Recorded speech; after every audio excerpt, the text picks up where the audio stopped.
Welcome to Lagos TUG group meeting, and it's an exciting time once again to have everyone here, especially after our first event last month that was lovely and beautiful. We had two amazing speakers for the first one.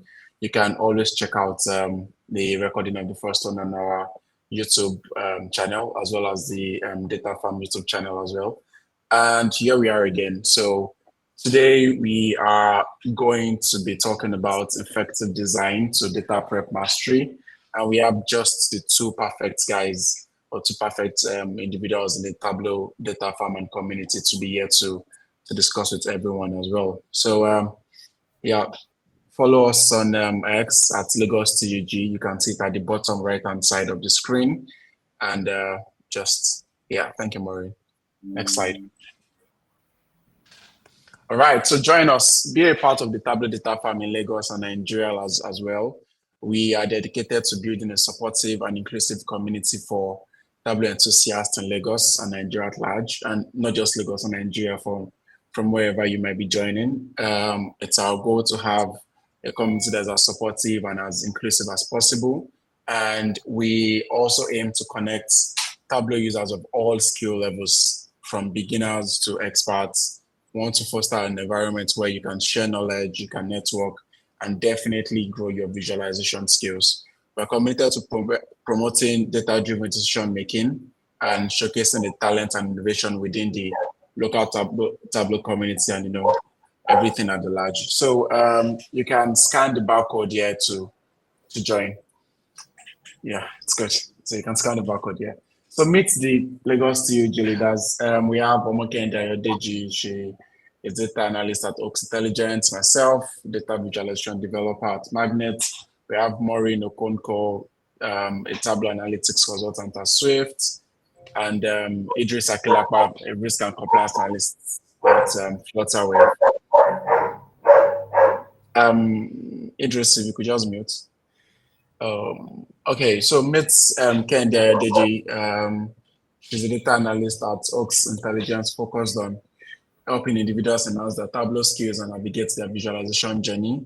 She's a passionate Tableau lover and recognized 3 times Vision nominee for 2024. She's a member of the Tableau Next 2024 cohort, winner of the Out of the Box Thinker in Data DNA's March 2023 challenge, and has been mentioned 4 times on the weekly Data Farm blog. I think just this weekly roundup, she was also the Tableau community highlights, which also showcases how much she has been given to the community and also to the TUG.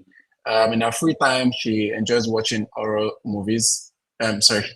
Watching movies excluding horror, and finds realization through sightseeing. So you can follow her at Kenny Nectar on X. So okay, Maureen, you pace. It's me. I'm a database developer at Magnet. I've been using Tableau for over 3 years for both work and fun. I'm a Tableau public ambassador, 2 times winner of the Visas, and Biz of the Day 6 times on Tableau Public. Outside of Tableau, I love to watch Manchester City, like to go to the gym, interesting and whiskey. Met Maureen, she's a Tableau analytics consultant at Sweet Insights. She is a notable newbie 2024 VZ Award winner at the last recently concluded Tableau conference. She has been nominated 3 times for Biz of the Day and has won it. And she's a 2024 Tableau featured author. If she's not in the data world, you find her bringing or watching Korean movies for long hours or working out. Follow her at X. You can say her username there. And finally, Idris is a risk analyst at Flutterwave, specializes in Tableau, Power BI, and Alteryx. 2-time Tableau Public Ambassador for 2022 and 2023. 4 years of experience, Excel using Python, SQL, Excel, the full list of everything. And loves playing video games and binge watching Netflix in his free time. So you can definitely follow Idris on X at his username there. Yeah. So ground rules today. 3, interact, say hello and interact with the rest of the audience in the chat section. We have Victory, which is also part of like the team that would also be involved in like answering questions or saying hello, as well as Israel. So we have those two guys in the chat, in the chat, trying to answer questions or whatever you might have. So just if you have any questions, you can like just tag them, Victory and Israel. Make sure you ask a question, submit your questions in the Q&A so we can get to ask the speakers. Whatever questions will be selected will be asked live at the end of the speaker session. Most importantly, learn, have fun, and you can totally focus on the session. If you want to catch up later, you can go to our Lagos TUG YouTube channel, and we'll definitely also send a link to the video through mail at the end of this session. Yes, speakers for today. We have two amazing speakers. And first, we have Pressan Prem. I'm sure like you definitely have seen Pressan on LinkedIn, dishing out like really, really important, tips and insights or like, sharing or having people on the spotlight on Tableau Buddy. And we also have Fisaya in the chat as well, you know, helping us with the chat session. So meet Pressan Prem is a senior BI engineer at Emirates NBD, an amazing personality on LinkedIn or Twitter, always representing the data firm and the community at large wherever you find them. And then we also have Mehras. Abdoli is a director of academics technology at Austin. ISD is anytime it's Tableau prep, I always run into him, like in Twitter, like LinkedIn, or wherever. He's also like an amazing member of the data farm community. And they will be our speakers for today. So next slide, Maureen. So meet Pressan is a Tableau visionary and social ambassador, loves driving initiatives to help the newcomers in data industry. His initiatives, Tableau Buddy, especially, you'd see it like everywhere, definitely on LinkedIn if you're active. And this dinner helped kickstart so many careers, and he found his purpose with the way of giving back. Currently, he's associated with Emirates NBD as a senior BI engineer leading the development of financial analytical products. Outside of work, he loves trying out different food genres, or you'll find him geeking over anime. It's nice. You can follow him on X at Prem_Pressan, or just search for Pressan Prem on LinkedIn to be a part of the amazing network. Secondly, we have Mehras Abdoli, Director Academics Technology. He joined Data Farm in May 2022 and have been actively participating in the community through a lot of amazing various projects. He is a Tableau Public Ambassador and EduVisa co-lead. If you've not checked out EduVisa, you should definitely do that now.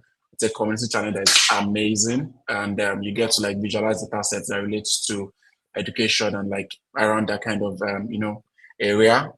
Is a 2023 Tableau Public featured author. Is a TUG speaker as he is with us today.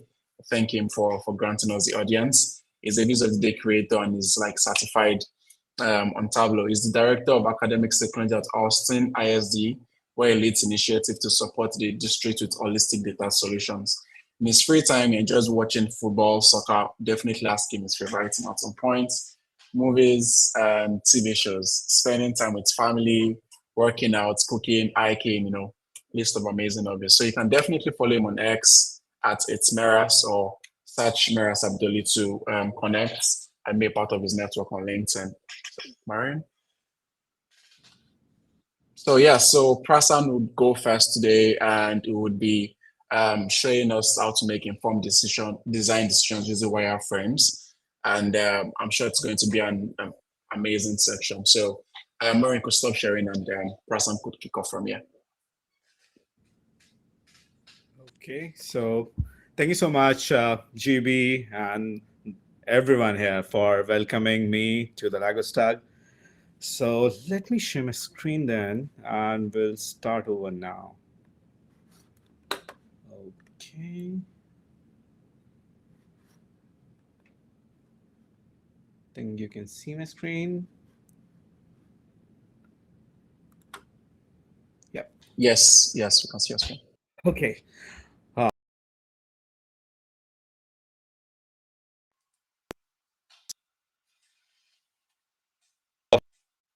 Everyone, Welcome to Lifestyle, and came up because I've been actually using wireframes for quite a bit for my work as well. So I'm going to take you through a whole product that I developed, as well as what was the whole process and the thinking behind it. And then we'll also do a demo with how you can actually build wireframe very quickly. Okay, so GB and Maureen and everyone has given me a great introduction. I won't go over much. I'm a senior by BI engineer currently working with Emirates and BD, two times Tableau visionary, two times social ambassador, and maybe this year as well, if fingers crossed, and founder of Tableau Buddy and VizDiner. And I'm a mentor at Data Visualization Society, and I lead analytics and Tableau Buddy user group. A bit about Tableau Buddy. So it was founded in 2021, started with one-to-one mentorships. We have done somewhere around 500 plus one-to-one calls. It's totally free. If any one of you want to get career guidance, you can just book a slot and have a conversation with me. Whatever, it's not just about like career guidance. Like if you're facing any struggles, you can do that. Then we have in the Tableau Buddy family, we have Tableau Buddy Tug. That's actually for the first time speakers and those who are new and want to get a platform to speak. So that's why we started this. And soon enough, now not it's not this year, but soon enough, we are in a week or two, we are going to launch Tableau Buddy Sandbox. It's an accelerator program where we are going to mentor 18 learners and we are going to select them and then we'll train them and guide them for 4 months. It's an exciting dream project of mine, and there's so many people who have come together to bring this. So keep an eye on that on LinkedIn. We'll be posting about that soon. Also, a bit about VizDiner. I founded this initiative in 2023. We started with one of the paid programs, Nebula program. We have already done 2 batches. Maybe we'll do by the end of this year or maybe next year the third batch as well. Apart from that, we have lots of free resources. If you go to wizdiner.com, you'll find so many free resources, so many videos, as well as, let's say, if you want to do Tableau certifications, we have so many bundled resources that have already helped so many people. Okay, now coming to the agenda for today, we'll start with a normal question. What is a data product? Now, so many questions are always there about data product. Like, what is data product? It's kind of a buzzword that has been going on in the analytics industry. So to answer it, I would say it's a trustable, reusable asset. Now, it can be a dashboard as well. It can be a data source as well. It can be a data mart as well. So something that is secure, also serves a purpose, and also can be reusable. That will be something that we can call as a data product. Now, moving on, how we can define a process to design data products. So we have a whole process. So it starts with business to tech sync. We'll then analyze information, define constraints, and incorporate UX and UI principles. So first we'll go through how we relate business to tech, because that is, we are actually solving a particular business problem. So we need to have that synchronization. To do that, I'll take you through a use case I worked on. That was a performance management system that we wanted to build as a data product. Now, what was this performance management system? With the organization I was working earlier, now we had this travel business, the corporate travel business. So we used to book tickets, and then there were people involved or agents who used to book these tickets for corporate professionals. Now, we had to measure their performance, and that was already done with a legacy system, but we wanted to build something that was first scalable, as well as we need to have data sources as well that can be reusable. So this came as a use case that we kind of invested and tried to build it. Now, a bit more, it was a legacy system which was monitoring performance of agents. Why this product was initiated? Because it was a third party tool that was costing the company $1 million per year. That was a lot of, actually a lot, even for a big organization. And then there were so many manual data ingestion that was happening. So it wasn't actually flowing from a data warehouse, from a data lake to data warehouse, and then we were storing data marts, but there were so many data sources that were kind of manually ingested. So that was kind of a blocker. So one of the challenges why we pick up this product and we tried to redesign it, because there were uncountable data silos. Because let's say if you are actually manually ingesting the data, now let's say we have 5 analysts, everybody will have their own silos, or they will store it somewhere, maybe in the local system or OneDrive, whatever it is. So it's like uncountable data silos. You can't actually have a one source of truth. Also, unactionable system. It used to give them metrics, but it was kind of unactionable. Also, there was very poor coherence in identifying patterns. Now, as visualization people, or viz guys, as we say, poor coherence, like, it's a no-go for sure. So now we tried to reimagine this, and first we actually tried to find out what was this problem about. Is it a design challenge? Is it a data engineering challenge? Or is it a product management challenge? I want the answers. This session will be more of interactive. So what do you think? Is it a design challenge? Is it a data engineering challenge? Or is it a product management challenge?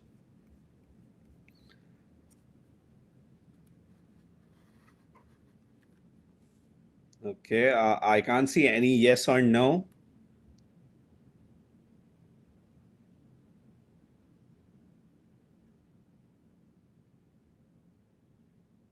Mhm. Data engineering one. Okay. I want more. There are so many people. Design.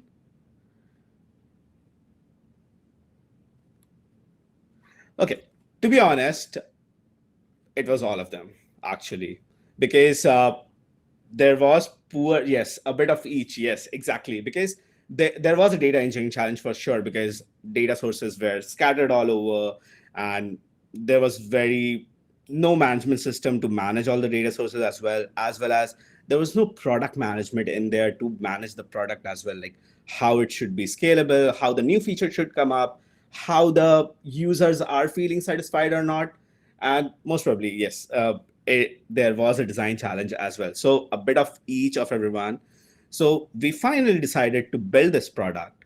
So first thing is, if we have already understood what is the problem. So the next thing is we will analyze the information, right? Whatever is present, we will first analyze the information. So what we did was we actually took in the requirements, having several discussions with the stakeholders, and we kind of bucketed all these requirements into three different buckets. One was necessary, that is the performance metrics that they were already measuring. So there was something as occupancy, then CSAT score, you might be familiar with. It's kind of a rating. And then there was cost to error ratio, there was average failure rate. So these were kind of metrics that are very, very important. Now, there were some coaching parameters, because if we talk about this agent kind of hierarchy, there are agents, there are team leaders, managers, and then they have like service delivery heads. So the coaches as well as the team leads wanted something actionable. So there were some coaching parameters they wanted. So something like threshold limit, something like coaching success rate, performance to coaching relation, there was also they needed. So it was kind of desired. This wasn't available. And then there was something which is always everyone wants, that is a rewarding hub. So that was something we bucketed as low priority, because that was something, an additional thing we wanted. And it's kind of very much common, if you have heard about all the jokes, people downloading Excel, or they want CSVs out of it. So I think that's something. So we kind of bucketed them first. Now that was the first thing. The second thing was to understand who are the users. Because if we are developing a product, we have to be very careful about who it is going to be used for, or who is the primary user. So there again, we did the same. We actually kind of bucketed all the user personas. We built the user flows. The senior management was actually the necessary ones. They wanted to see how the performance is going on and how the cost impact is there, because that is more important to them. Then we had the mid to entry level managers who really wanted all that coaching parameters. And then we also wanted these agents as well as the service specialists to see how they are doing, so that also they can perform better. So these were all the user personas that, so after having all this information, we kind of got the idea how it has to be represented, as well as who is it for, and what is important. And there are several discussions for sure. So now it comes around to defining constraints. Now, once you have all the information, you define constraints so that you can have a flow with your system. Otherwise, like, you can't bind it into a good product. So what we did was we took this requirement and we kind of already we had this bucket, but we also saw that there has to be correlation between one and two, that is your performance metrics and coaching parameters. And the third one, that will be our reporting hub. One and two are interrelated because based on what the information or whatever information they get from the performance metrics, they would like to coach on that particular metrics. So it was kind of correlated, and that's why we wanted to have that constraint related. And that really helps in when you're designing, because you want those user flow to work in that way, so that let's say there is somewhat a downside in the parameter, and then they can coach them on that particular metric. Okay, moving forward, now the hero of the story today, I wanted to give you all this perspective before diving into wireframes so that we could understand why we are doing it or why we should even invest in it. Because in organization, it might not be there. Like, not every organization is using wireframe to support the process, but it's kind of important how I see it. So if I talk about wireframe, it's kind of an exoskeleton or a raw structure that acts as a guide for developers, as well as it's good to explain to the stakeholders what is going to be developed as a product. It helps them to understand what is going to be developed, also helps to get a sign off. Also, they get an idea of what is going to be there, so that after you invest a lot of time in building something, it's not like they would then come back and say, okay, this is not something we want. So that's why it's quite helpful. So we kind of have a very low fidelity wireframe I've built here. So we kind of build it, and we had some KPI cards, we had some numbers and metrics, and you can see there's a name as well. Kind of, I just took a random name, Jethro, and kind of icon, some of the different tabs we would like to see. Now, this is the very first card just to give an idea of, okay, there are numbers, these are something we want, but how do we further make it better? So first thing, what does it lacks? One of the question is, it lacks the flow of the metrics, because right now these cards are placed in a way we're not sure if that is important. So we need to know which card is actually important and which particular KPI is particularly important from them. Also, there is no visual hierarchy. Every single text is coming right to my face. Also, there is no in-depth details in there. Okay, so now we will actually incorporate some of the UX and UI principles, some of the very basic ones, to finally transform this wireframe into something better. So first one is a Gutenberg diagram. It is based on the principle of reading gravity. It's nothing but it's kind of related to human psychology, because whenever you see a screen, you always read from right to left and top to bottom. It kind of follows a Z pattern always. There are also different patterns like F pattern as well, but I think Z really works well, as well as this is how, and always you want that CTA to be on your corner, on your bottom left corner, so that if you want some navigation as well, or you want some CTA to work, so that can be helpful. Now we are going to apply the simple principle on the first card that we developed. So now, two things. What we did was, now we have arranged these KPI in the form they are important. Earlier, if we go back, it was kind of cost to error was first, occupancy was there, so it was kind of random. We just placed it. But now, after discussion with stakeholders, we also got to know what is important. So we place them in this pattern so that whosoever is going to read it, they should get a look at, let's say, CSAT score is kind of more important, and then cost to error. Also, if you see, I have added some small buttons, because let's say somebody wants to coach them, and if you go back to the constraints that we defined, if you want somebody to coach them or to get further details, I would like them to go from that particular KPI card itself. So we added few details also to get their traction. Now, the second thing is visual hierarchy, right? But before that, I think many of you have already seen this, but I'll just wait for 10 seconds so that you can go through this.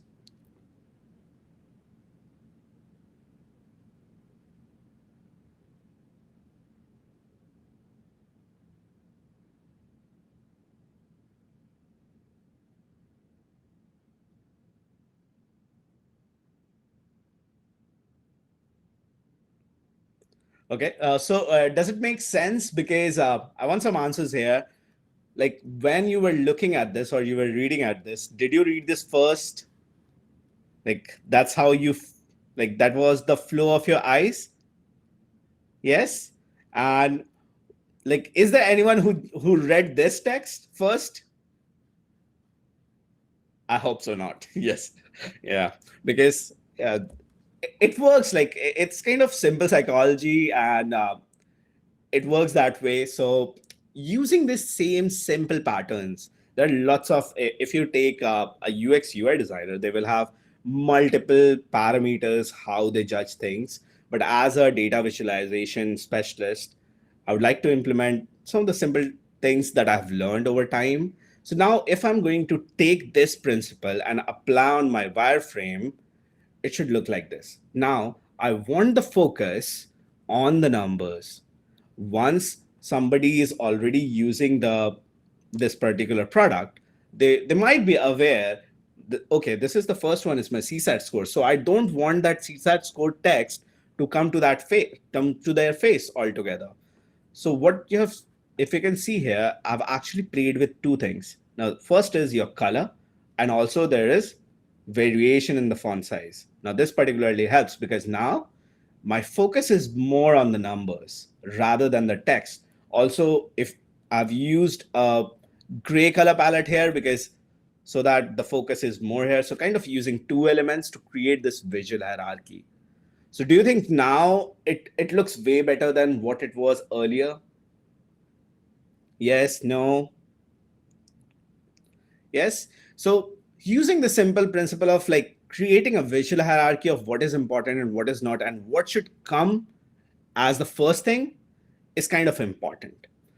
Also, if you see, I've added a simple addition so that if you see what page you are on, so simple addition really makes a difference. Now, the third thing is a perfect design doesn't exist because as you will, even if you spend a lot of time building wireframes, once you start building it, let's say in Tableau, or maybe if you're using a web embedded product, a perfect design actually doesn't exist because as you go on, as the user interact as well, you will certainly know what is the problem or what they are facing. But you should be adding fine details to support the user journey. If you see this simple diagram I've just taken from Google, so design is kind of, you take all these three things into account.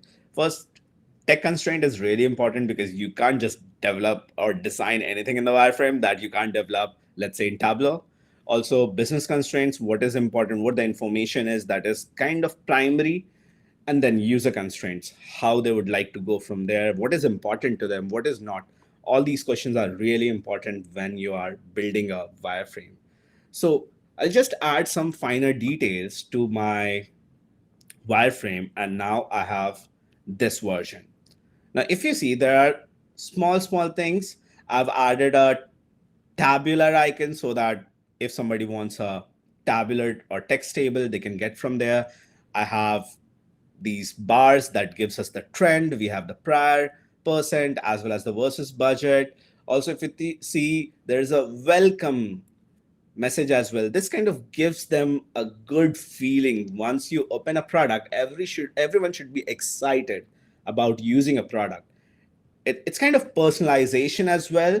So using these simple techniques really help. Even if you see lots of dashboard, like you can go to Idris has so many dashboard. You can go to GB's dashboard, Maureen. There's so many people. They actually use this so that it's kind of a simple username function, but it is kind of helps to see once you open the dashboard. Also, if you see, there are some of the icons. So these are all final details, and I can go beyond this as well, but I'm taking this structure as the final version for this session. So Now, coming all together, now we will go ahead and now we will actually build this wireframe. I'm going to take you through Figma, as well as I'll take you through how you can build this simple wireframe in few minutes. Actually, earlier I used to take a lot of time in building things, but now using some of the features from Figma as well, it kind of really helps. So if you want to follow along with me, please do. Let me now.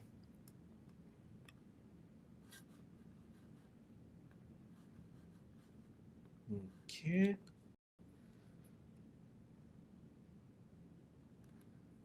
Okay. So first is we'll start with a frame. Frame is, you can say, if you want a layout, you start with always a frame. It's kind of a container or your main container. So I'll just take a frame and then I will size it as per how my dashboards generally are. So let's say 1400 to 1300 and then 900. Okay, so where it is, where it's gone. Okay, here it is.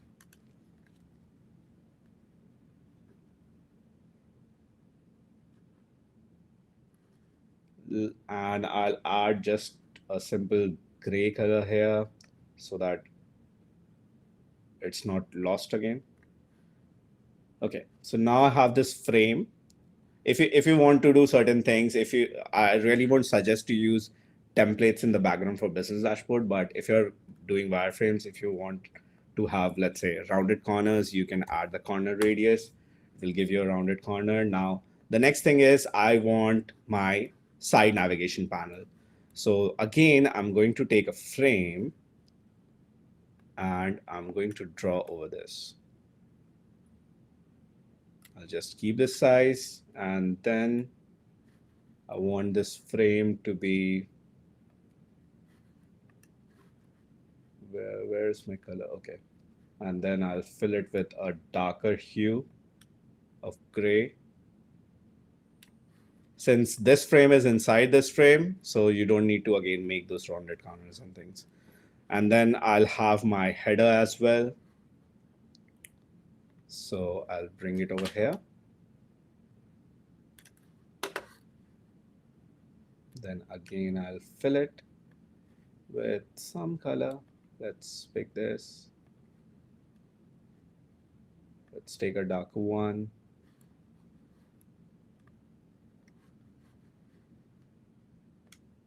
Also, if you haven't used much Figma, it's kind of really easy because you don't need to go into advanced Figma and learn so many things, but you can just play with text, rectangles, and frames. That's it.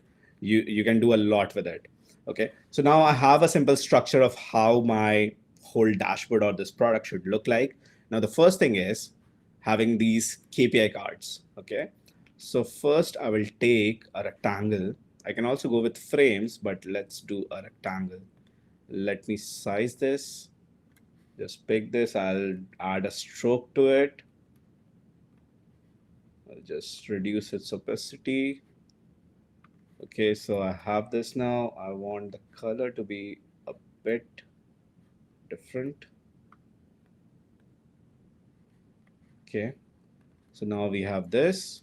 Now two things. First, we want a text. So if you go over here, here we have the text. You can just drag it. Where is my text? Okay. So I'll just resize. I don't know so many tricks, but yeah, I think let's do this like this. CSAT score. Okay. And then I'll just add xx dot x percent. So we have kind of, actually you should be using different text boxes. Just also looking at the time, because we need to be considerate about that. And now the next thing is adding those bars. So again, I'm going to use a rectangle and I'll just have one bar. I'll just add a color. And then I'm going to use, if you're using Windows, use Alt. And if you're using Mac, use Option key just to duplicate the components, different objects. Okay. Now I'm going to select both of them and I'm going to press Shift plus A. Okay. So it creates an auto layout frame. Now, why it helps? Because let's say now we have two components in this auto layout frame. Now we can select each of them. Let's select each of them from here. And if you see here, there is one parameter.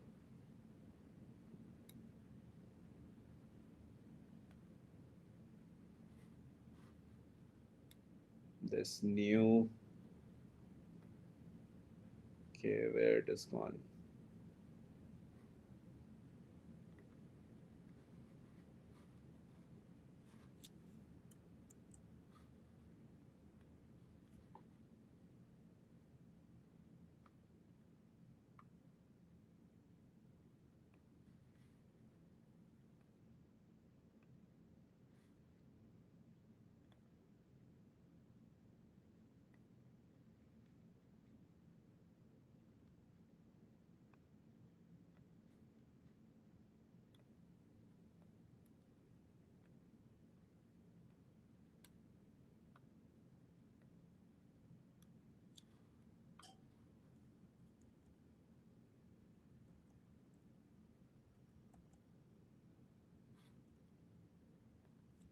This new layout and UI has changed. There has to be a setting where you can change this to fix and actually like there's an option to select fix and fill. So once you do that, you can actually make it scalable, but I can't see that setting over here. It has to be with position. No.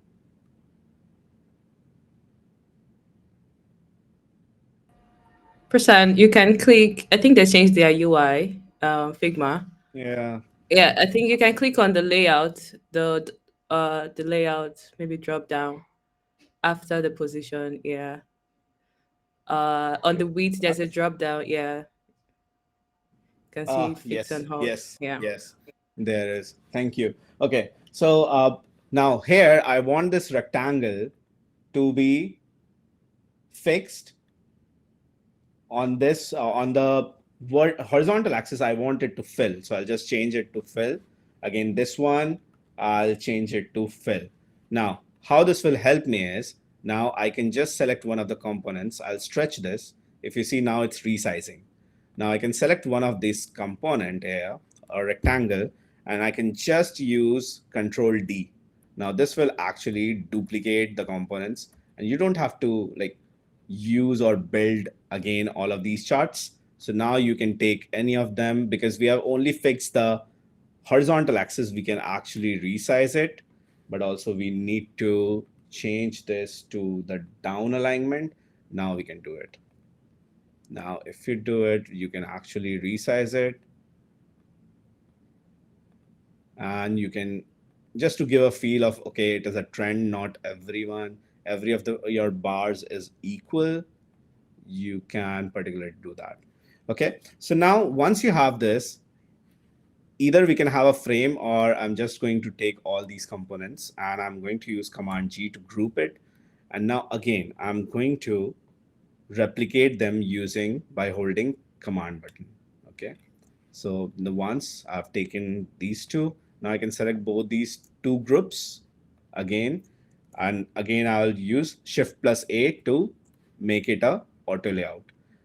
And similarly, now I can actually add one of the components by just pressing D. So it actually works and helps if you have to like make it easier as well as faster. Also, if you have to add more elements to it, it's kind of easier to edit it as well if you're using auto layouts. Again, we can just do fill, change the setting of the width to fill, so that if we increase the size, or let's say if we have to change the size, it will automatically size up. So now if I reduce, this will actually size up in the way. Okay, so this is done. Now we need another set of cards, and then again we will use the Alt key, as well as we can actually place it. Again, we can build auto layouts, but I'll just leave it over here. And one of the second thing is you can also use so many plugins in Figma. Like for these bar charts, I really prefer to build my own charts so that I can also learn. That was one of my intention. But you can also go to Figma, and in the file itself, you will find so many plugins. Now this new UI is, I need to be familiar. Okay, so you can actually search for plugins and add so many icons as I have added here. I haven't created those icons. If you see here, if we go back to the wireframe, so these are quite easily available, all these icons. These icons and everything, these will be actually available if you like, you can actually download some of the mono social icons is there. There's a there are actually I don't remember, and I can't see here as well because okay, that sucks. That's fine. So one of the primary thing I wanted to show here was auto layout, because it was something new to me, and it was kind of very helpful to build a scalable design and to replicate some of the components. So you can just use, if you see building a wireframe is not so hard, you can just use primarily rectangles, some of the icons as well as text. And if you get a hold of auto layout, you can actually build it quite easily. Okay, so going back to the presentation, I'll just round it up. So what do we learn today? First thing is whatever, if you're building a product, a web embedded product, or let's say it's a dashboard as well, or a Tableau dashboard as well, understanding business need is crucial. Also, you need to define a relation between needs and usability. That is kind of priority. And we should also need to have a visual hierarchy of elements to draw users' attention. And wireframe, I would really prefer or suggest everyone to use. You can use like other tools as well, like some people do it in PowerPoint. You can use that as well. I really like Figma because of its scalability, and you can also create components if you want to go deep into it. So you can use it to set correct expectation for your stakeholders and developers, and that will essentially help you. And it won't be so many change requests after you have developed this dashboard. Okay, so thank you so much, and thank you so much for hearing me out. There were some glitches which I didn't thought it should have happened, but I'm fine. And you can search this QR code if you want to connect with me, and also I'll put up some of the links that will be helpful for you. Thank you so much.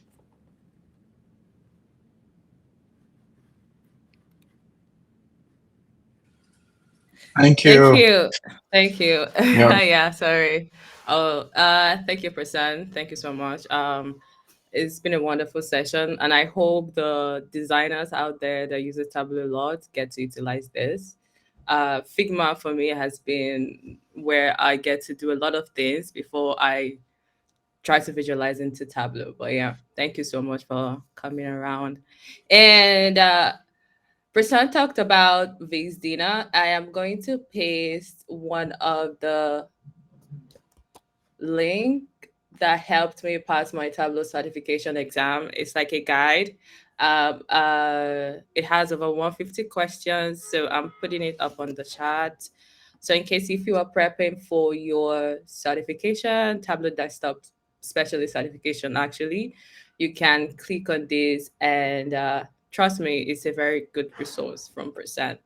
And Pressan, when they were introducing you, they didn't kind of add that you were trying to learn how to play the piano. Maybe you should talk about that a little bit.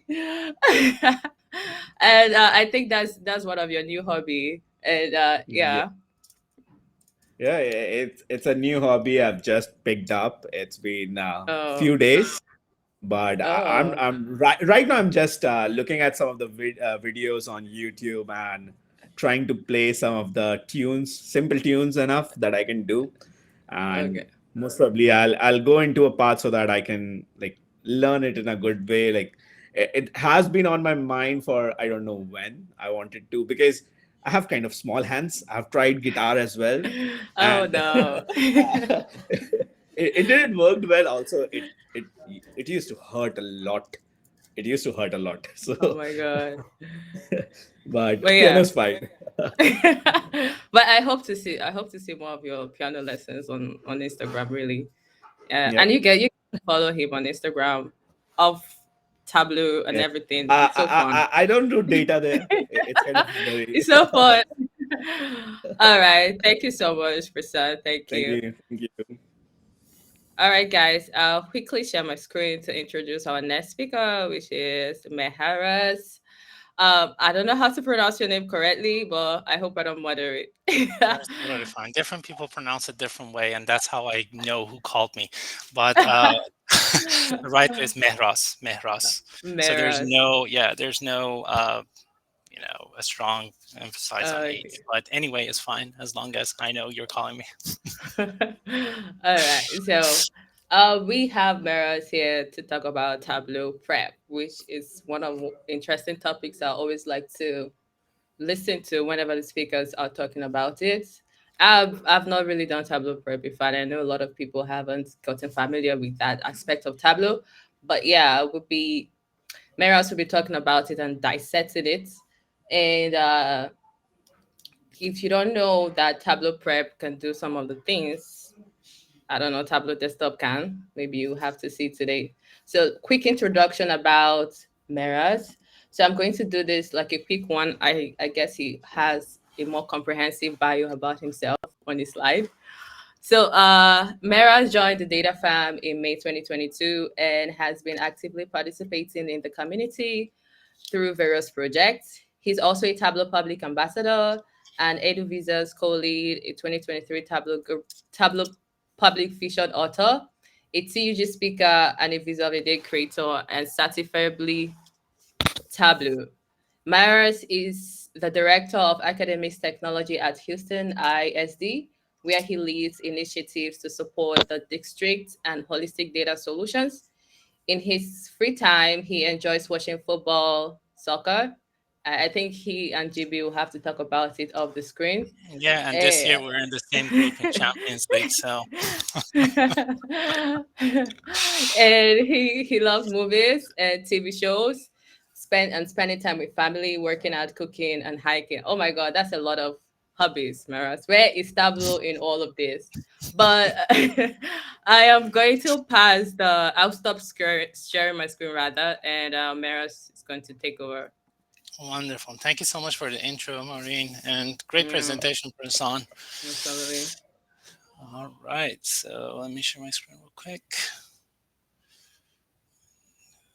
Entire screen. Here we go, and share. Okay, are we good? All right, so I'm going to start my timer for 30 minutes. Help me with time management. I always have problem with that. And feel free to jump in and talk to me so I don't get bored. All right, so let's jump into my presentation. Did you know Tableau Prep can do that? There's a lot to talk about Tableau Prep, and I'm not going to go through the basics and show you like what is this pane and how do I import data and all of that. My goal for this session is to just show you some of the practical Tableau prep tips, how to clean, transfer, and explore your data, and just showcasing some of the capabilities of Tableau prep.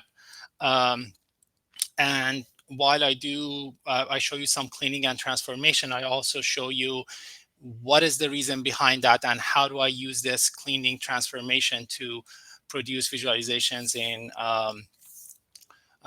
Tableau desktop. So let's jump into the session. Did you know Tableau Prep can do that? And hopefully, you never know, maybe I'll have the opportunity to present this at the upcoming 2025 Tableau conference. So right now, you should see my screen. I'm going to show you live presentation of some of the cleaning transformation tricks that I'm going to show you. I'll be using different data sets. Two of my data sets are from EduVisors Community Challenge. I have some mock data, I have Superstore data, and I have some text files that I created using ChatGPT. So let's go through them one by one. First data set that I want to show you is a data set called Out of School. This is a data set from UNICEF about the out of school children rate around the world. This was the EduVisitors 2023 challenge. So before we bring it into Tableau Prep, I'm going to open the Excel file and show you how is the format of this file that I downloaded from UNICEF website. So one quick thing that I notice here is if you look at these columns, I have header and I have another header. So header, subheader, header, subheader. So what do I do? Can Tableau Prep handle this? Yes, it can. So if we go and bring this data set in Tableau and do a quick check, we see that actually Tableau Prep was not able to recognize some of these columns and identify them as F8, F10, whatever. For example, first column, it identified that the header was gender, but because it gets confused, it doesn't know what to do with the next one. How do I do this? How do I fix this with Tableau Prep? Do I need to write any code? No. All you have to do, you go back to your input step, you click on your data set, and you use this feature, Data Interpreter. All you have to do, click. Tableau Prep is smart enough to identify all the columns. We have 3 different views in Tableau Prep. We have your profile pane, you have your regular data view, and you have your list view, which lists the name of the columns. As you can see, Tableau Prep was smart enough to figure out the header subheader situation, and now I have gender female and gender male, and I didn't need to do anything. Another cool feature of Tableau Prep, whenever you're in profile pane, Tableau Prep does this amazing thing of it gives you a profile of that column. It gives you the name of the type of the data, how many unique values do we have. You can sort them ascending, descending. It gives you a quick histogram of the distribution of those values. One cool thing that I really like about Tableau Prep, the null values always end up in top. So you can immediately see how many null values do you have in each column. So if I click on this null value, it's 1 and it's showing it's 1 and it's less than 1% of my rows. If I click on that null value in sub-region, I see that the country, let's right click on this null, keep only this value, and we see the country that is associated with that is this one. Probably Tableau was confused, doesn't know what to do with this. So what happens if I don't click this one and I just see it in Tableau desktop? One cool feature of Tableau Prep, you can right click in any of your step and you can preview your data in Tableau desktop. I love doing this because you want to see how does your data look like before transformation and how does your data look after transformation. So if I quickly graph this, let me see what happened real quick here. So if I double click on country, not sure why my let's change it to map maybe. Okay, we're gonna do this again. Technical difficulties. So, because I excluded everything else, and obviously there's only 1, and it shows that that that value is null. So we're gonna actually go back. I'm gonna open my changes pane. Remember, we only kept 1 value. I'm gonna remove that. Now I have all my values. Right click, preview in desktop. So once we preview in desktop, it's gonna take a few seconds to load. We're gonna double click on country. And as you can see, I have all my countries, but Tableau was confused. It doesn't know what to do with this one. Obviously, you can click on it, you can edit location and change it here. But the whole point of doing cleaning and transformation beforehand is you want to certify your data set. You want to stage your data set so other people can come and use it without spending time on data cleaning, right? So I know what is the problem. Now all I have to do is go to and change that value. So I'm going to go to my country. That's my column. I get a little hint here of recommendation. Tableau Prep is telling me, I see that this column is text, but I want you to change it to recommendations, change it to country and region. I'm going to say, okay. I love clicking. So I do that, but I don't know if you notice or not, but I give you a warning that but some of the values are going to be not valid. So I click on the three dots. I'm going to tell it to show me the values that they're not valid. So I have a bunch of these things that they're not valid. I can just double click on it and start cleaning this. You can double click, do all of that.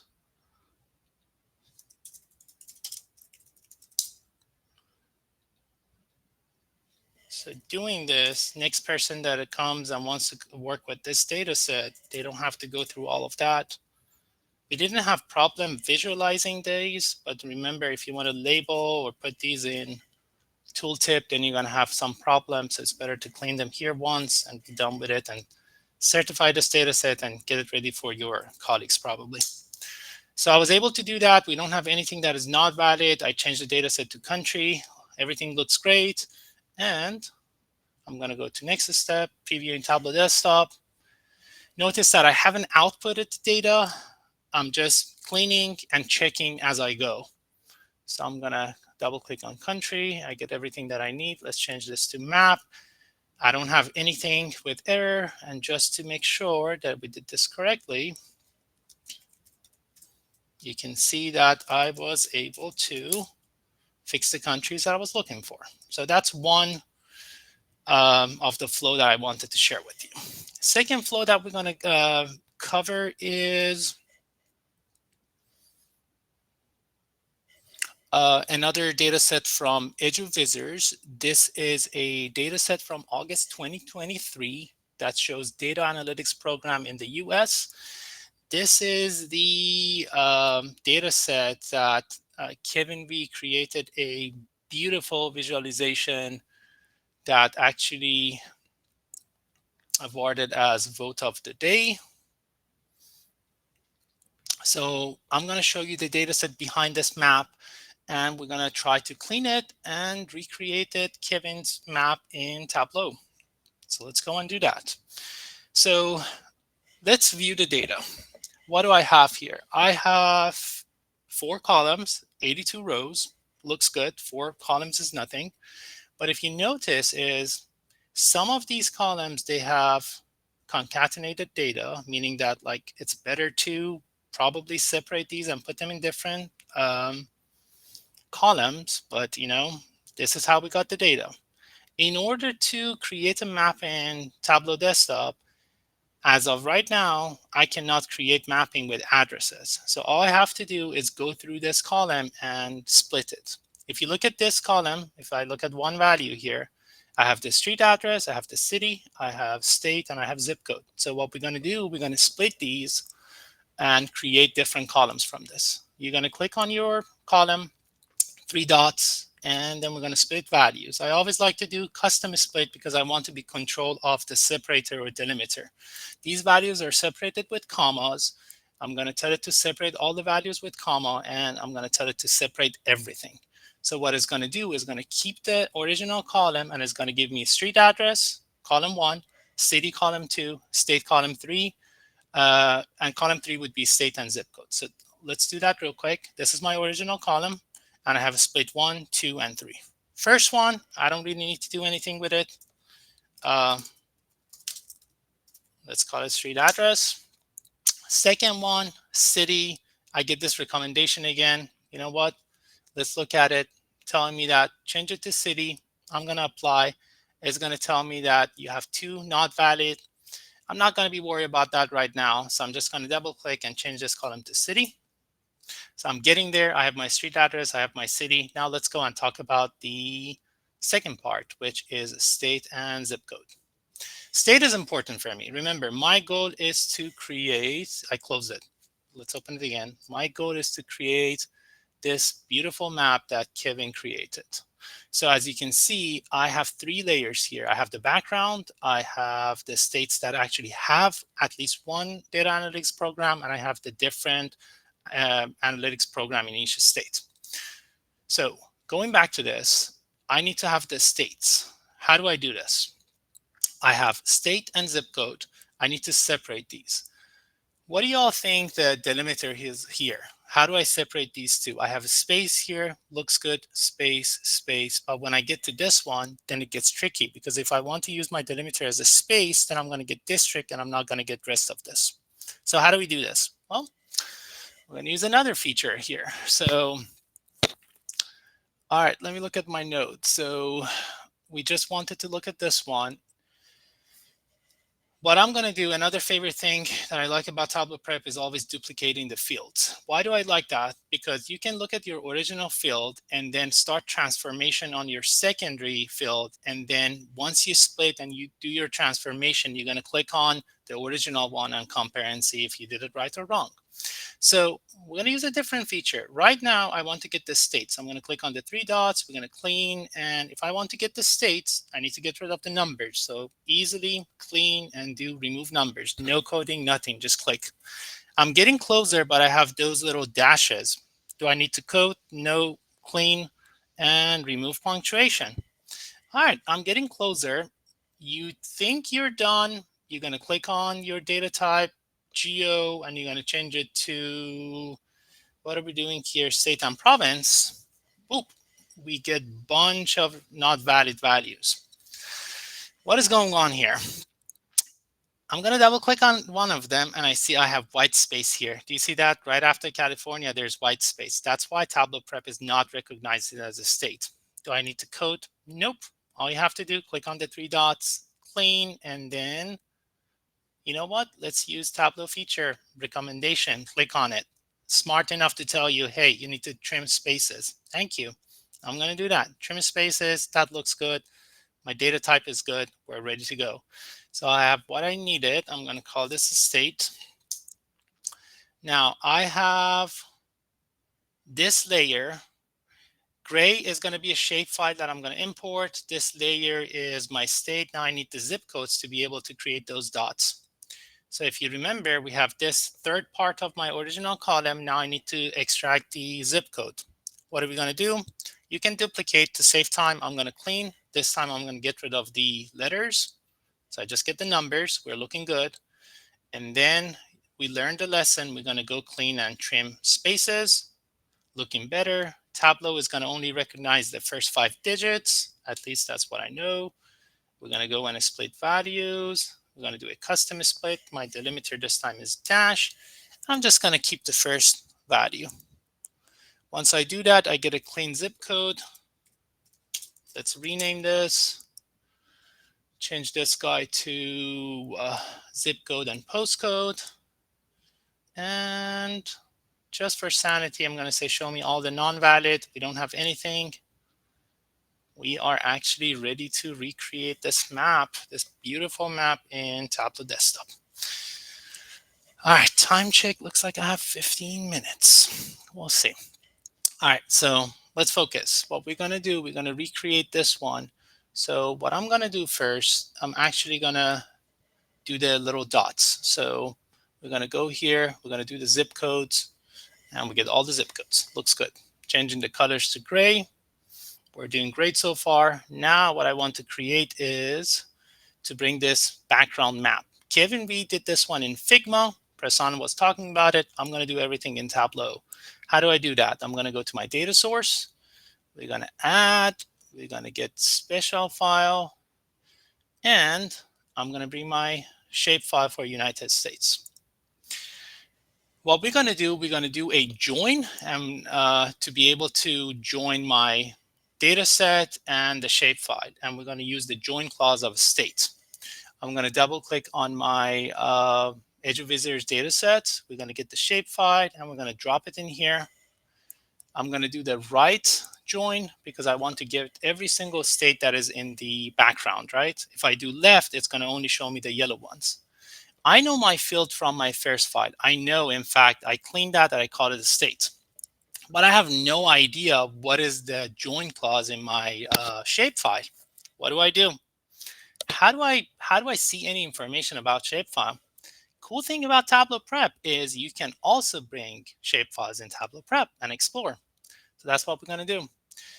We're going to go and bring this shapefile. And just like any other data set, there we go. It's telling you that we have 10 fields, 52 rows, bunch of things here that I don't need. The only thing that I need is this guy. Now I know the column that I need from my shapefile to do my join. It's called name. But because I have name here, and in my original data set, I also have name. These are the name of the data analytics program. First one has name, second one have name. So the second column is going to be name one. I'm going to go back to my Tableau. Now I know my name. I'm joining these two, right join, state and name. So we should be looking good. We're going to go back here. Now I'm going to bring the gray background. We have one unknown. I'm not going to be worried about it right now. Let's hide this indicator. And next thing we're going to do, we are going to bring the background as a new layer. All right, so that's looking good. I have two states that I don't really need it right now. So what we're going to do, we're going to bring a filter. And one thing that I really like to do here is I want to exclude 3 states. I'm going to go to a custom value list. And what I like about Tableau here is you can actually copy from a list, paste them here without typing, apply, and it's going to exclude what you need to exclude. So right now, let's do this background. I'm almost getting there. We want the zip codes to be the top layer, so I'm going to move that forward. Let me make sure that is in forward. That's looking good, I guess. But that's the wrong color. So let's change one to something a little bit less aggressive. So I'm closer. All I need to do is to bring this yellow guy, and that is going to be my state layer. So we're going to get the state layer and add it as a new layer. We're going to change the geography to map, and we're going to call it yellow. Moving my zip code in front again. Moving my zip code in front. And remember my name, I'm going to put them on in this layer. We're going to put them on labels. And I would like to do selected and do a shout out to my school, master's program, University of Houston Downtown. So let's do a mark label and always show. So I know my session is not about Tableau Desktop and map and all of that, and I don't really know as much about it, but I just wanted to show you a practical way of why do we need to use Tableau Prep to be able to do visualization. So imagine if I wanted to do all those transformations here, it would be, in my opinion, a little bit harder. All right, next thing that I want to show you is a beautiful feature of Tableau Prep that you can union in the input step. So I have a folder that has a bunch of files. Let me show you real quick. So this is a folder that I have with a bunch of files. In this folder, for some reason, I have files that I don't really need to union, and I have files that I want to union. Just imagine that I have files from January all the way to November, and I want to union this, right? Because for some reason, they're giving me data month to month. One way is to bring each of them to Tableau Prep. So you're going to have 11 files, one after another, add them together and create a union. That's one way. Another way is you can actually bring your first file. So I'm going to go to my data source. I'm going to tell it to bring my first file, mock data 1. Then I'm going to go to table and tell Tableau Prep that I want you to union multiple tables or multiple files. Smart enough to tell me which folder I'm pulling this from. Now, as you can see, I have 14 tables. I only need 11 of them. So somehow I need to get rid of these. Well, you can filter different ways. I'm going to filter by file name. I'm going to type mock underscore. I'm lazy and I don't want to type the rest. So I'm going to use the wild match card, asterisk, enter, and Tableau Prep was able to only pull the 11 files. Pay attention to this icon, the yellowish icon. Once I go and click on apply, this is going to change to a plus sign telling me that we unioned 11 data sets or whatever. So I was able to union my data sets. We're looking good. One thing that I like about Tableau Prep, when you do union your data, is going to give you a generated column called file path. And this is amazing because you can actually use it to create some sort of dimension. So my ultimate goal from this flow is to create a bar chart and show purchase price for different months. Since I was able to union, I have a file path. What I'm going to do actually is I'm going to create this a month column. So what we're going to do, let's call this month number.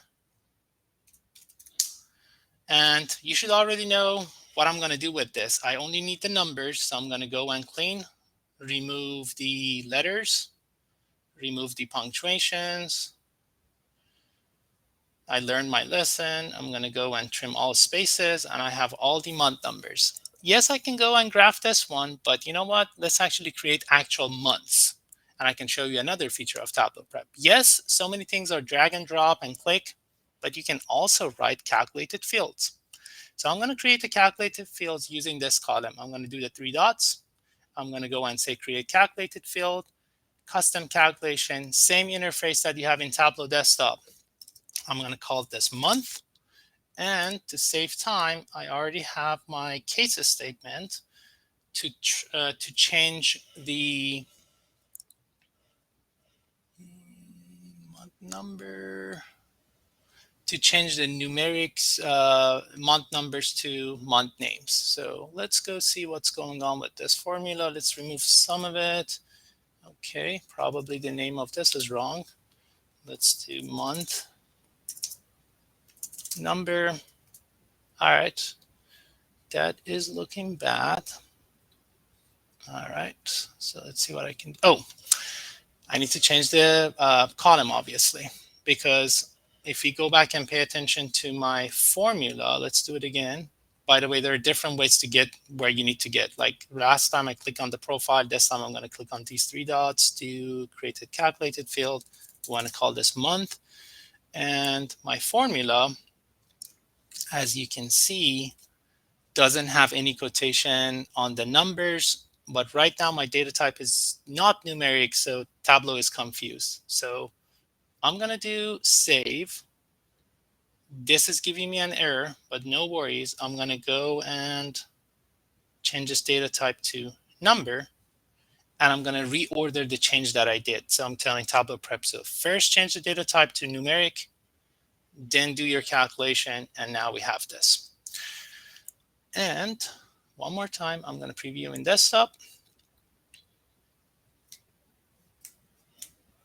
I hope you're not bored so far. Whenever I do these presentations, I don't know like what's going on. I'm just talking to myself. No, we're not. In fact, I think you have a question. If I could just ask it. So someone asked and said, don't we have add column from example feature in Tableau Prep, like in Power Query? No, unfortunately not. Not that I'm aware of. Yeah, in Power Query, you can add from examples. Basically, yeah, you do a example of which column. If it's 1, do January. If it's 2, do February. And Power Query understands the rest of it. From my knowledge, I don't think we have this feature in Tableau Prep. Great question. And then, so I have, if you remember, that was my goal of doing this. I was able to do all of that. Now I have probably a good looking chart that shows my purchase price per month. All right, so far we covered 1, 2, 3 flows. Next one is going to be super quick, and I'm going to show you a functionality of Tableau Prep called outputting. We haven't talked about that yet. So basically, when you create your flows, eventually you need to output your data.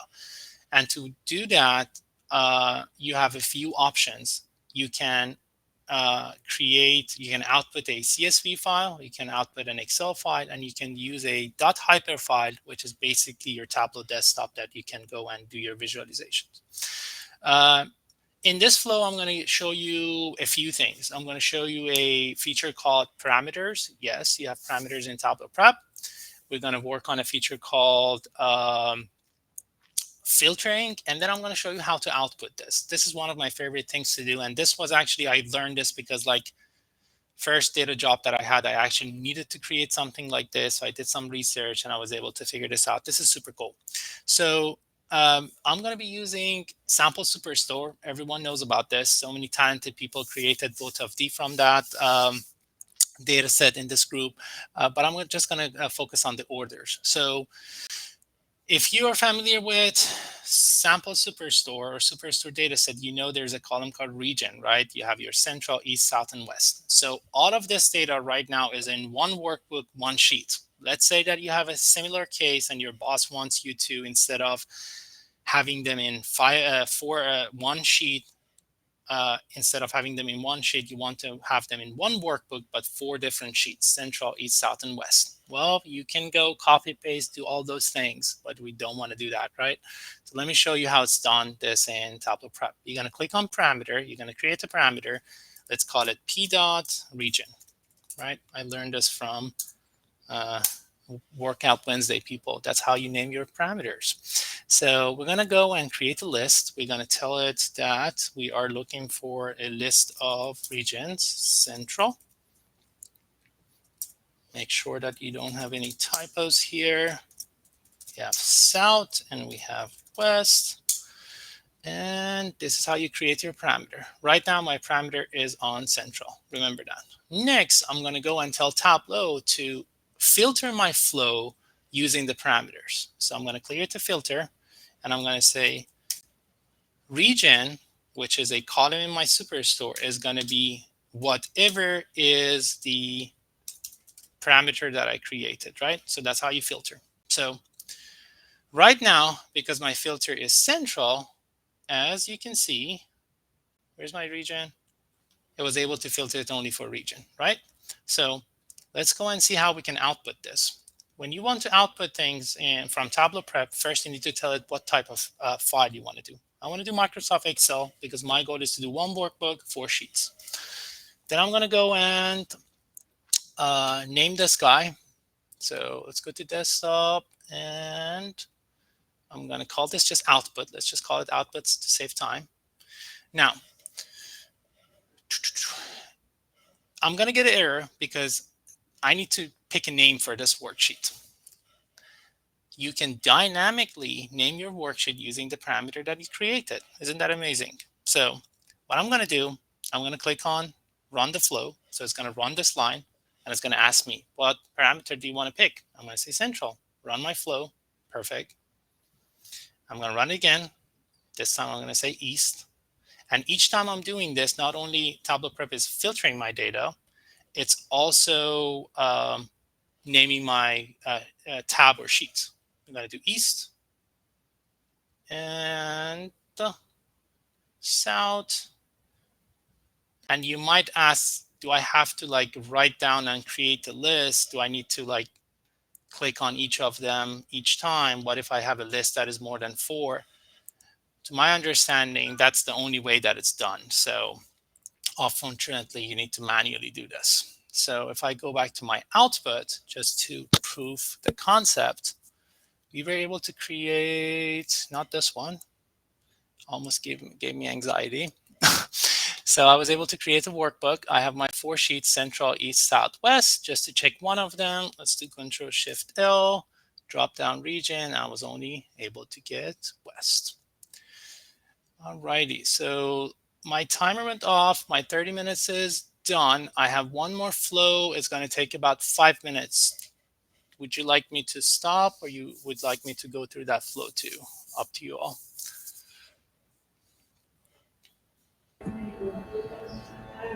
I guess we all agree that Mehras should finish up in 5 minutes. Yeah, I agree. Should I time? Yeah. Is it? Please Okay, continue. I'll continue. Okay, 5 more minutes. All right, so next thing that I want to show you is, which is one of my favorite things that Tableau Prep does, and I've never seen any software do this as beautiful as Tableau Prep. I'm going to show you 2 simple data sets, and I'm going to show you the amazing interface of Tableau Prep for joining. I think the vocabulary in Power Query is merging, right? Probably. Is it merging? I don't know. So, all right, let's go on. SQL is joining, Tableau Prep is joining. So let's go and see that. So I have two data sets, right? Did ChatGPT real quick. I have where's my phone? I have my phone. I have like 10 customers, their name, phone number. Customers are 1 through 10. Remember that. Then I have another file that is email. Customers are 1 through 13. I still have the full name, but instead of phone, I have their email. Notice that from the phone, I am missing customer 11, 12, and 13. And from email, I'm missing 8, 9, and 10, right? So let's go and see what we can do in Tableau Prep with this. So I'm going to bring my text file. I'm going to bring my phone. So that's my first file. Then I'm going to bring from text. I'm going to do my email. So right now I was able to bring 2 of them. But sometimes I struggle with getting like the right format data sets from ChatGPT. And I'm like, okay, create a table like this, whatever for me. And then it gives me like in this format. And sometimes I get frustrated, but for this presentation, I was happy with this because I can show you more features of Tableau Prep. Notice that like I have these little whatever lines and I have this line, and Tableau Prep is going to get a little bit confused. So let's go and see that. So let me move some of these outside of the window so the focus is not there. Let's move these up. Phone orange, let's right click and edit this one to a different color. Okay, so this looks good. All right, if I click on phone, this is my input step. Tableau Prep is confused. I don't have the right column names and some of my headers are in my data, so it doesn't know what to do, right? So what we're going to do instead, we're going to go and set the headers and we're going to tell it we have header in row 1, data starts from row 3. Beautiful. For some reason, it's picking up the line separator. So I'm just going to say like, I don't really need this. And I can see that I don't have any value in this. So it's valid to remove this column. So I have my 3 columns here from phone. Looks good. I'm going to do the same thing with email. I'm going to tell it to set the header. Header starts from 1. Data starts from 3. And again, previewing, I have no values remove, no values remove. So I have my 3 columns. Now we want to join. So for joining, all you have to do is left click, drag and drop, and do your join or union. We're going to do join. So Tableau Prep is amazing in this interface. Everything is color coded. Phone is orange, email is blue, and I get all sorts of information that I want from this. First thing that you need to notice here is Tableau Prep was smart enough to automatically pick the columns that we're joining with. You get this beautiful interaction. Like you can tell that this was designed by Tableau team because everything is interactive, right? You click on these diagrams, outer, inner, everything changes. This is beautiful. So you have your inner join. If you want to change it to different join, you can click and you can see what's going on with this data set. So another thing that I really like about this is it tells you how many rows was included in the join from phone, orange, color coding, how many from email, and how many was excluded. I'm just interested to see how many was excluded from phone. I'm going to click on this. And I get to see this data in 3 different forms. Remember, I have the pane, I have data grid, and I have the columns. This is beautiful. So this is amazing. You can explore this, find out what's going on. And the feature that I really like is at a glance right here in the middle, it's telling you from each data set which one are not matching. Or you can just click on this to show the mismatched values. This is beautiful. I'm going to do a full outer join because I want to get everything that I have in this data set. And with that, I'm going to show you another feature called merge, and we're going to call it today. So right now, I'm going to switch to the list view. For some of these, email address was showing up once, phone was showing up once, but because we have customer in both of them, what we need to do, we actually need to merge these. So I'm going to actually use merging, as easy as that. And we're going to do another merge on full name. So it's going to kind of like append everything in one column. We're going to go back here, Rearranging is as easy as moving things. So I have my customer ID. This should be a string. I have all of these. I have my name and phone number. And obviously, because you did a full outer join, you're going to get null values from each data set, right? Some of them didn't have phone numbers. Some of them didn't have email, but you have one file. You join all the values. You have all your customers, customer names, and then you have the information that you were able to join from both. Yeah. Hi, All Mehras. right. I think we have I'm actually spent our done. time. Perfect All right. timing. Yeah, I think we have two questions for you. Yes. I think the first one is asking if Tableau Public can be downloaded. I'm sorry, Tableau Prep can be downloaded like Tableau Public for practice and learning purpose. And Not that I'm aware of, unfortunately, not that I'm aware of. But I can ask around a little bit too. Yeah, continue the question. Is there an alternative to Tableau Prep that can be done for free or something? So it's a question. Unfortunately, again, not that I'm aware of. One thing that I know, I work in an educational organization. After my master's program, I just wanted to learn something to be able to do hands-on data cleaning, transformation, and all of that. And I was able to get 1 year of free license as long as you're tied to some organization. For example, because at that time I was in a position called curriculum specialist. I was connected to mathematics courses and all of that. I was able to get 1 year of free Tableau license, which back then came with Tableau Prep, Tableau Desktop, all of that, as long as you can prove that like you're using this for teaching courses and all of that. So that's something that I know. All right. I don't know if Pressan also has like maybe an answer to that, getting Tableau Public for free for a period for students. As Mehra mentioned, like it's available for free for faculties or someone who's teaching, or if you're a student. If you're doing maybe any program with any university, you can get that for 1 year for free. Otherwise, you can just do it for 14-day trial. That's what we have right now. And this was a great question because this is another area that I think we're not giving enough love to Tableau Prep, to be honest. Like think about like so many areas, like even like ambassador program and all of that. I think we need to give a little bit more to love to Tableau Prep. So this would be another example of, can we provide a version of this that is public to everyone? So great question. More love I never thought about it, but it's a valid and great question. Yeah. More love Tableau Prep. Yeah, thank you. Thank you, Mehras. Thank you guys for having me. Appreciate you. Yeah, that was awesome. Maureen, if you don't mind, I will like just sort of do a roundup.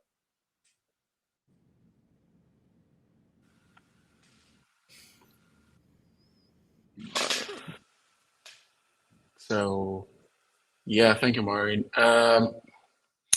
Yeah, so thank you everyone. I think yes, so that's it. So thank you for attending.